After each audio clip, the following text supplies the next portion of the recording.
Salam. Aujourd'hui, on va voir comment déterminer la voyelle sur la hamzatul wasl.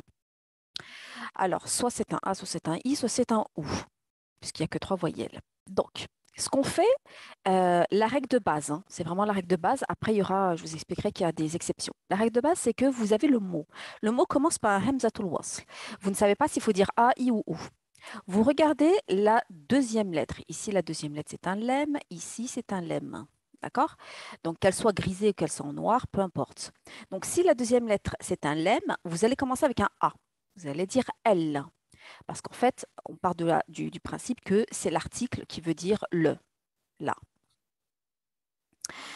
Donc là, on va dire Eshehru. Parce qu'on ne prononce pas le lemme, parce que c'est une lettre solaire. Et ici, on va dire Ellavina. Si la deuxième lettre, ce n'est pas un lemme, donc on va regarder la troisième lettre. Donc la troisième lettre, ici, ça va être le vo, ici, ça va être le to. Et on va regarder la voyelle que porte cette troisième lettre.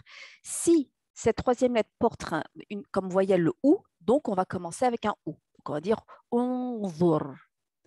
Si la troisième lettre porte un a ou alors un i, dans ces cas-là, on va commencer par un i. On va dire intaliqu. Bien entendu, il y a des exceptions. Alors déjà ici, il va y avoir des exceptions dans le cas où on a des verbes. Dans le cas où on a des verbes, ça ne va pas être du tout cette règle-là qui va s'imposer. Parce que ce ne sera pas l'article défini le, là, ce sera un verbe. Et donc du coup, il faudra regarder la lettre qui est en troisième position. Et ici, pour les lettres qui sont en troisième position, là encore, il y a des exceptions, et ça, on va le voir dans la leçon qui suit. C'est-à-dire qu'il faut que le verbe il soit conjugué à la troisième personne du singulier. En fait, il faut faire attention à ce que ce ne soit pas conjugué au pluriel, parce que sinon, les voyelles vont changer. Donc ça, je vous l'explique dans une prochaine leçon, Inch'Allah. Mais grosso modo, retenez ça. Et si déjà vous vous basez là-dessus, déjà, Inch'Allah, vous avez la possibilité de lire la majorité en fait, des mots.